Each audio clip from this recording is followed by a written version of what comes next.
So hello बच्चा party, कैसे हो आप सब। होपफुली आप लोगों ने एंजॉय किया होगा, मेरी फर्स्ट वीडियो देखी होगी और इससे पहले जो मैंने लेक्चर पढ़ाया था उसको फुल्ली रट लिया होगा।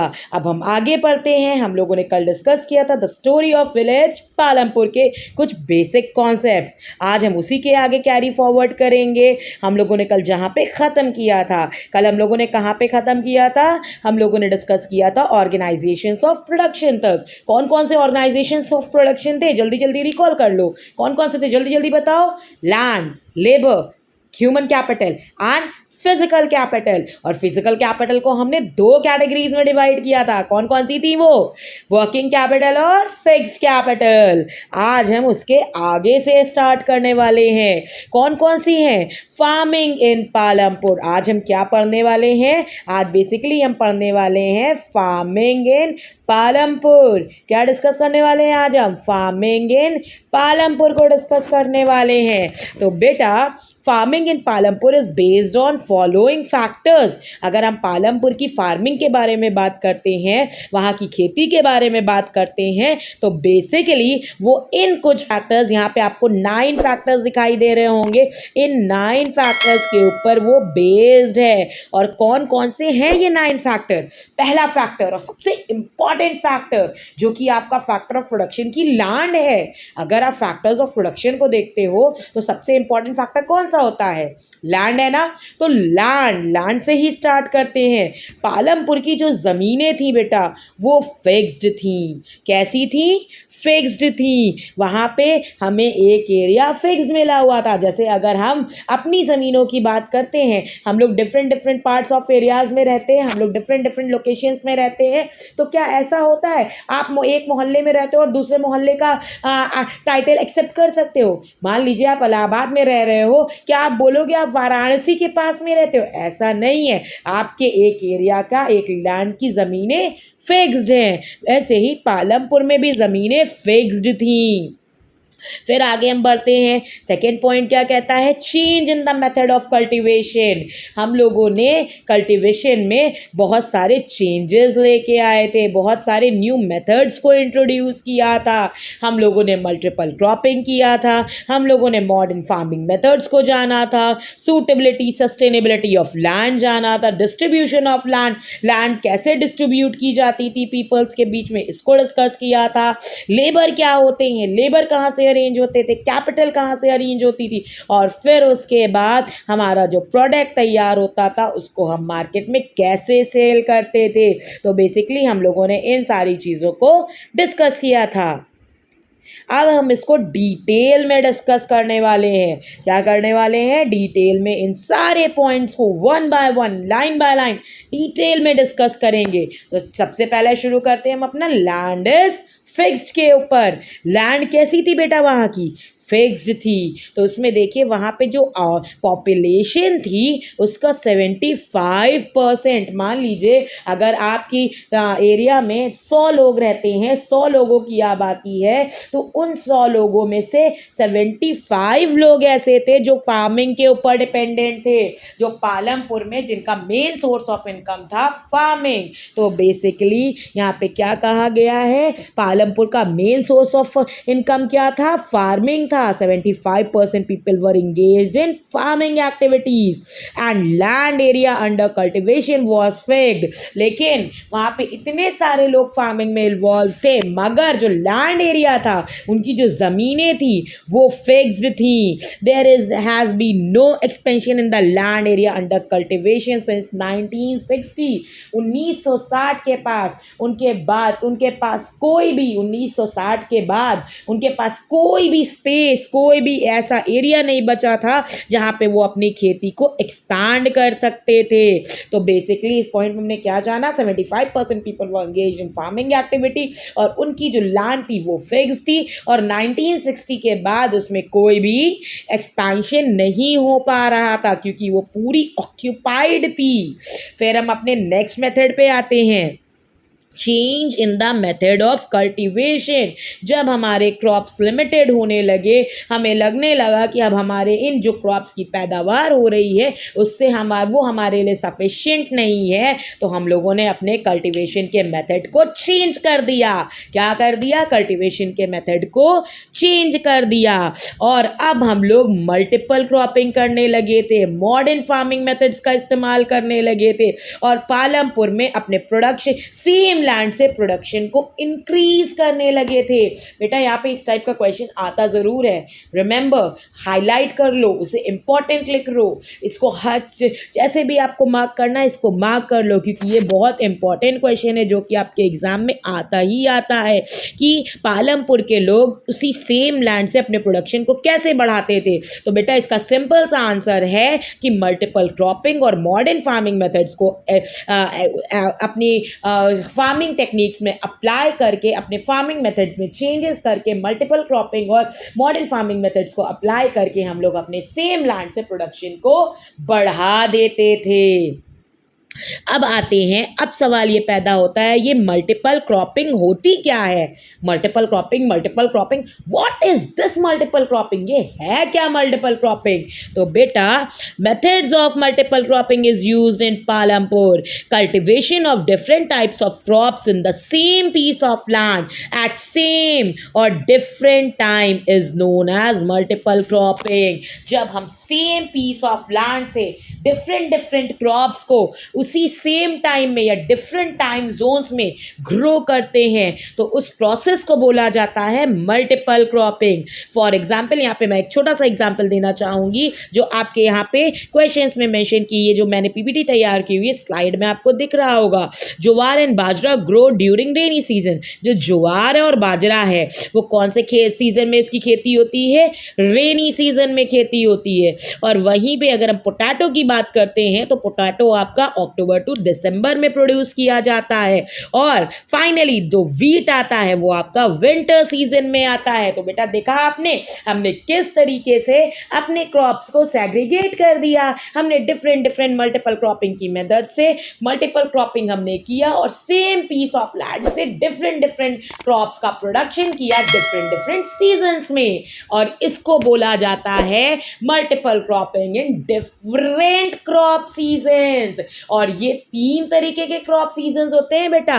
कितने तरीके के क्रॉप सीजन्स होते हैं आप लोग बताओगे मुझे? बेसिकली 3 तरीके के क्रॉप सीजन्स होते हैं। कितने तरीके के क्रॉप सीजन्स होते हैं?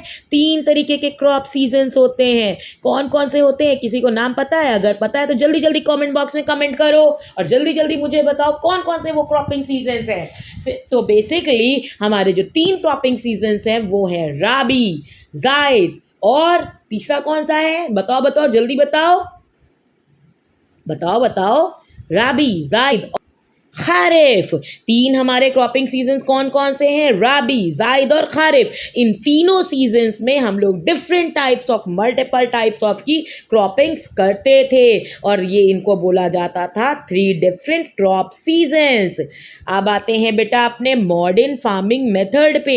क्या है ये modern farming method? So basically बेटा जो हम लोग पहले फार्मिंग, जिन तरीकों से हम लोग पहले फार्मिंग करते थे उसमें कुछ चेंजेस ला करके उसको मॉडर्नाइज कर देना, वही कहलाता है आपका modern farming method. In this type of farming high yielding variety seeds are used. इस टाइप की फार्मिंग में हम किस तरीके की सीड्स का इस्तेमाल करते थे? हम HYV सीड्स का इस्तेमाल करते थे बेटा। कि कौन सी सीड्स का इस्तेमाल करते थे? HYV सीड्स का इस्तेमाल करते थे। और HYV सीड्स का फुल फॉर्म क्या होता है? HYV सीड्स का फुल फॉर्म होता है हाई यील्डिंग वैरायटी सीड्स। हम कौन सी सीड्स का इस्तेमाल करते थे? HYV सीड्स का इस्तेमाल करते थे और इसके इस्तेमाल से हमारा क्या होता था? हमें सेम पीस ऑफ लैंड से ज़्यादा क्वांटिटीज़ में फूड ग्रेन्स अवेलेबल हो पाते थे। मान लीजिए पहले हम लोग अगर उसी लैंड से 1200 क्विंटल की गेहूं की खेती कर रहे थे तो आज की डेट में with the help of modern farming method हम लोग 3600 क्विंटल गेहूं का प्रोडक्शन कर पा रहे थे। और ये किसके बदौलत था? किसकी वजह से था? मॉडर्न फार्मिंग मेथड्स की वजह से था। High yielding variety HYV seeds के इस्तेमाल के वजह से था। तो अब यहाँ पे नीचे आपको एक दो लाइन में 2 पॉइंट्स दिए गए हैं. In India farmers of Punjab and Haryana and western Uttar Pradesh were the first to try out the modern farming method. Important question, सावधान इंडिया क्वेश्चन, सबसे इंपॉर्टेंट क्वेश्चन. ये ज़रूर से ज़रूर पूछा जाता है कि कौन से ऐसे स्टेट्स थे, कौन सी ऐसी जगहें थी इंडिया में जहाँ पे सबसे पहले मॉडर्न फार्मिंग मेथड को लॉन्च किया था. तो जल्दी जल्दी कमेंट बॉक्स में बताना शुरू करो कौन कौन से थे.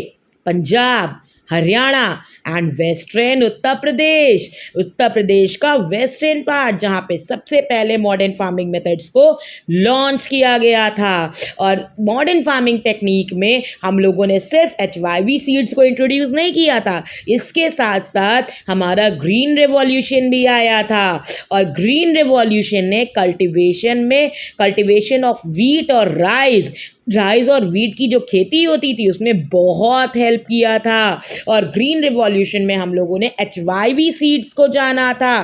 ट्रेडिशनल सीड्स की जगह HYV सीड्स का इस्तेमाल सीखा था. और ये HYV सीड्स जो थी हमारे लार्जर अमाउंट में फूड ग्रेन्स प्रोडक्शन करने में हेल्प करती थी. होपफुली यहाँ तक का पॉइंट आप सबको क्लियर होगा बेटा. हम लोगों ने क्या डिस्कस किया है एक बार फिर से बता दो आप लोग मुझे, क्या क्या हम लोगों ने डिस्कस किया है, बताओ ज़रा. क्या डिस्कस किया है? हम लोगों ने डिस्कस किया कि फार्मिंग इन पालमपुर में हमें 9 ऐसे फैक्टर्स हैं जिनको हमने डिस्कस करना है. सबसे पहले उसमें हमने डिस्कस किया लैंड इज़ फिक्स्ड. पालमपुर की लैंड जो थी वो फिक्स्ड थी. और फिर उसके बाद हमने डिस्कस किया पालमपुर के लोग multiple cropping 3 different crop seasons में, खारिफ, जायद और राबी के सीजन में different crop same piece of land से ग्रो करते थे. फिर हम बढ़े मॉडर्न फार्मिंग मेथड की तरफ. जब 1960s के रेंज में ग्रीन रेवोल्यूशन आया तो उसने लोगों को मदद किया किसके लिए, ट्रेडिशनल सीड्स से HYV सीड्स की तरफ मूव करने के लिए. और HYV सीड से अपने प्रोडक्शन को और बढ़ाने के लिए उसी सेम पीस ऑफ लैंड में. और कौन सी ऐसी 3 पहली स्टेट्स थी जिन्होंने सबसे पहले HYV सीड्स को लॉन्च किया था? तो बेटा the answer is Punjab, Haryana and some parts of western Uttar Pradesh. Hopefully यहां तक आप लोगों को क्लियर होगा. ओके बच्चा पार्टी, अब जब हमने लैंड की फिक्सिबिलिटी के बारे में बात कर लिया, सेम पीस ऑफ लैंड से कैसे कैसे हम लोग डिफरेंट क्रॉप्स उगा सकते हैं, मॉडर्न फार्मिंग मेथड क्या होता है, मल्टीपल क्रॉपिंग क्या होती है, इन सब को डिस्कस कर लिया. तो अब हम आगे बढ़ते हैं और आगे हमारा क्या है, सस्टेनेबिलिटी ऑफ लैंड. क्या लैंड सरवाइव कर पाएगी? ये जो लैंड है इस पे अगर हम इतने सारे केमिकल्स का इस्तेमाल करेंगे, इतने सारे फर्टिलाइजर्स का इस्तेमाल करेंगे, क्योंकि बेटा HYV सीड्स में प्रोडक्शन इसलिए जल्दी होता था क्योंकि HYV सीड्स में कुछ डिफरेंट टाइप्स ऑफ केमिकल्स और फर्टिलाइजर्स पड़े होते थे और इसको पानी की बहुत ज़्यादा, इरिगेशन की बहुत ज़्यादा ज़रूरत पड़ती थी.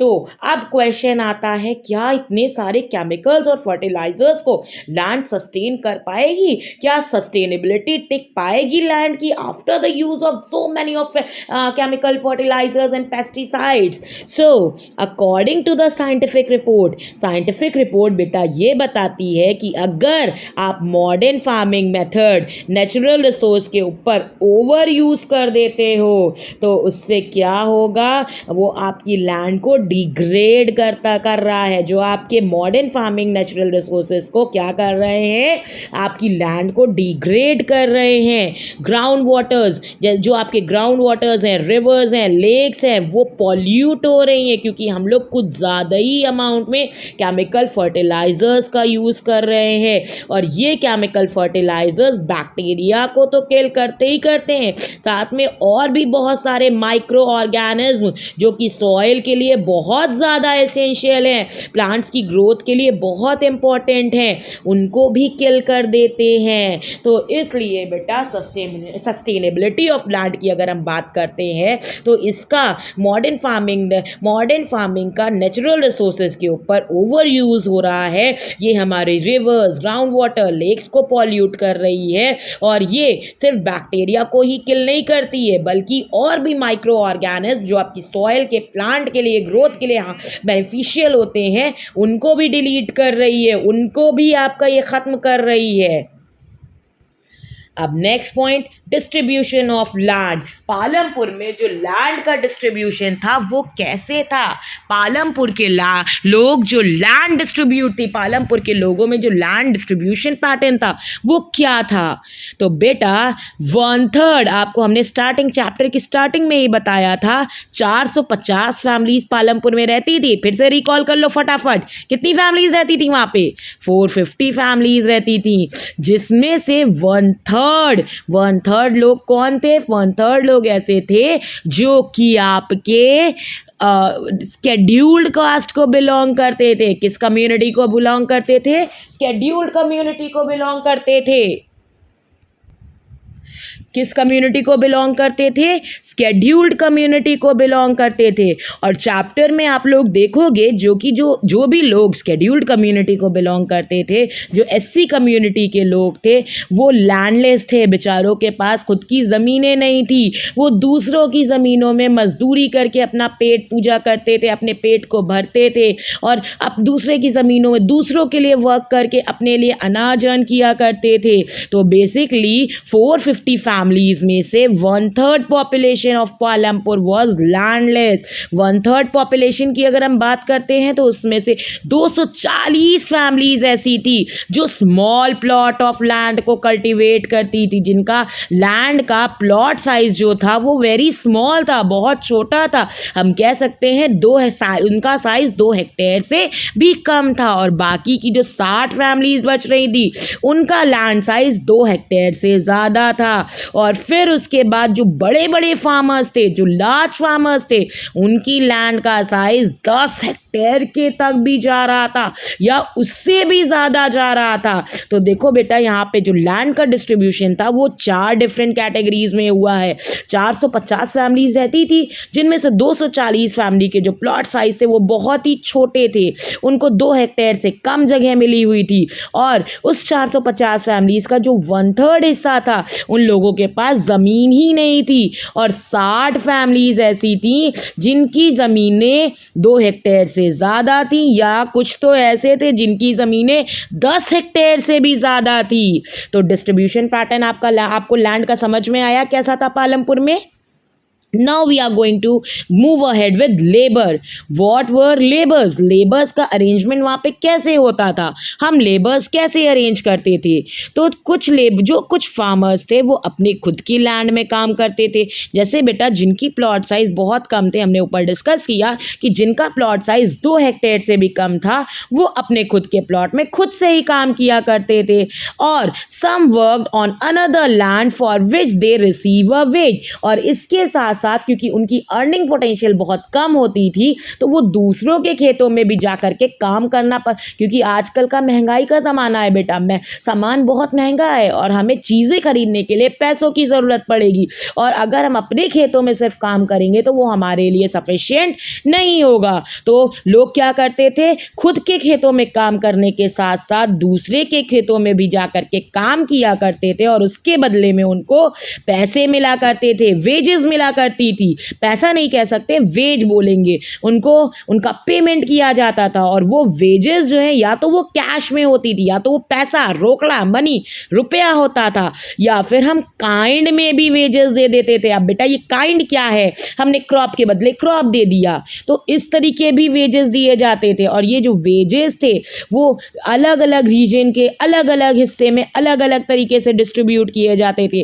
क्रॉप से क्रॉप में डिस्ट्रीब्यूट होते थे, one farm activity to different farm activity. इसका एग्जांपल हम देना चाहेंगे, जैसे आप लोग अगर उत्तर प्रदेश में हो तो वहाँ का वेज रेट कुछ और है, हरियाणा का वेज रेट कुछ और है, पंजाब का वेज रेट कुछ और है। तो ये रीजन टू रीजन वेरी करता था। और फिर अगर क्रॉप टू क्रॉप की बात करते हैं, वीट के सीजन में आपको वेज रेट कुछ और मिलेगा, राइस के सीजन में कुछ और, बाजरा ज्वार के सीजन में कुछ और। तो ये किसके ऊपर? क्रॉप टू क्रॉप वेरी करता था। और लास्ट में one farm activity to another farm activity. अगर आप सोइंग के सीजन में जा रहे हो तो आपको वेज रेट कुछ और मिलेगा, और जब आप कटिंग के सीजन में जा रहे हो तो आपको वेज रेट कुछ और मिलेगा। तो वहाँ पे वेजेस जो थी वो region to region, crop to crop और one farm activity to another farm activity vary करती रहती थी। तो बेटा अब हम बात करते हैं कैपिटल। कैपिटल कहाँ से अरेंज होती थी? सबसे पहले हम आपको ये कैपिटल समझाना चाहेंगे। कैपिटल होती क्या है बेटा? जब हम बिजनेस स्टार्ट करते हैं, किसी भी काम को स्टार्ट करते हैं, तो उसको स्टार्ट करते टाइम हमें कुछ पैसों की ज़रूरत होती है। कैपिटल, कैपिटल होती क्या है, कैसे अरेंज करते हैं? तो इसको समझने के लिए सबसे पहले हमें ये जानना बहुत ज़रूरी है कि कैपिटल है क्या। बेटा जब हम किसी बिजनेस को स्टार्ट करते हैं तो उस टाइम पे हमें कुछ इंस्टेंट, मान लीजिए हमें एक छोटा सा एग्जांपल देते हैं, हमें एक स्कूल खोलना है। तो स्कूल खोलने के लिए बिना स्कूल की बिल्डिंग बने, बिना चेयर्स डेस्क का अरेंजमेंट किए, बिना बोर्ड लगवाए, बिना हमें मार्कर लिए, ये सब काम किए बिना क्या हमारे पास बच्चे आने लगेंगे? क्या हमारे पास टीचर आने लगेंगे? नहीं ना बेटा। तो सबसे पहले हमें कुछ एक्स्ट्रा चीज़ें, कैपिटल अरेंज करनी पड़ेगी। इसी को बोलते हैं कैपिटल। हम स्कूल की बिल्डिंग बनवाएंगे, उसमें पैसे लगेंगे, फिर स्कूल का इंफ्रास्ट्रक्चर तैयार करवाएंगे, फिर वहाँ पे डेस्क लगवाएंगे, चेयर्स लगवाएंगे, टेबल, ब्लैक बोर्ड, ये सारे जो खर्चे होते हैं इसी को बोलते हैं कैपिटल। किसी भी बिजनेस को स्टार्ट करने से पहले जो हमें पैसे लगाने पड़ते हैं उसको बोलते हैं कैपिटल। और ये कैपिटल अरेंज कहाँ से होती है? तो बेटा जो ह्यूज कैपिटल्स होती हैं, जो ज़्यादा कैपिटल्स होती हैं, वो आपकी मॉडर्न फार्मिंग में लगती है। मॉडर्न फार्मिंग टेक्निक जो होती है उसमें आपको बहुत सारी कैपिटल की ज़रूरत होती है। जैसे कि आपको HYV सीड्स लेना है जो कि बहुत महंगी होती है, आपको इरिगेशन फैसिलिटी एक्सीलेंट करनी है क्योंकि हम उस टाइम पे रेंज के ऊपर डिपेंडेंट नहीं हो सकते हैं कि बारिश होगी तो हमारा अनाज होगा, बारिश नहीं होगी तो सूखा पड़ जाएगा। Not possible.